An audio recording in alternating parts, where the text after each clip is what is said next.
আসসালামু আলাইকুম, আশা করি সকলেই ভালো আছেন। আজকে আমরা কেমন 40 আমরা কিস্তিতে নিব। কিস্তিতে নিতে হইলে কি কি বিষয় আমরা জানার দরকার, আপনারাও জানার দরকার। স্যার, এই সেটটা আমি কিস্তিতে নিব, আমরা কি কি কাগজপত্র লাগবে শর্ট করে বলেন প্লিজ। প্রথমত এটা টেকনো থেকে পক্ষ থেকে এটা খুব মানে সুবিধাজনক যে আমরা কিস্তিতে দিচ্ছি ফোন। প্রথমত আপনারা পেমেন্ট ডাউন হিসেবে যদি নেন তাহলে 15%, 30%, তাছাড়া 50% মানে 50% এই তিনটাই নিতে পারবেন, তিনটা স্কেলে নিতে পারবেন।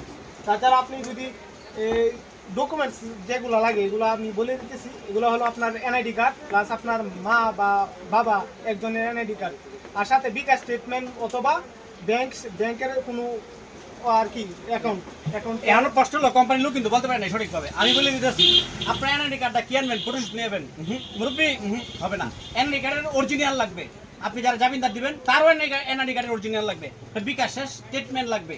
লাগলেই আপনি সেটটা কিনতে পারবেন, রাইট? কিন্তু সে বলতে পারেনি স্টুডেন্ট আইডি কার্ড। হ্যাঁ, স্টুডেন্ট আইডি কার্ড ক্ষেত্রে যারা ছাত্র তাদের স্টুডেন্ট আইডি কার্ড লাগবে। যারা চাকরি করেন তাদের একটি লাগবে। কি লাগবে? যারা চাকরি করেন জব আইডি কার্ড প্লাস অথবা ব্যবসায়িক আইডি কার্ড আর ব্যবসায়িক স্টেট লাইসেন্স। ধন্যবাদ। এরপরে আপনি নিতে পারবেন 3 মাসে, 6 মাসে, 9 মাসে। নো অ্যালাউ করবো না, আমরা অবশ্যই কোম্পানি নিয়ম অনুযায়ী আপনাকে দিব। সকলকে ধন্যবাদ। নিতে হইলে আজই চলে আসুন। কোথায় আসবেন? বাবুল টেলিকম। ধন্যবাদ সকলকে। কোথায় আসবেন সবাই বলো? বাবুল টেলিকম। কোথায় আসবেন? বাবুল টেলিকম। ধন্যবাদ।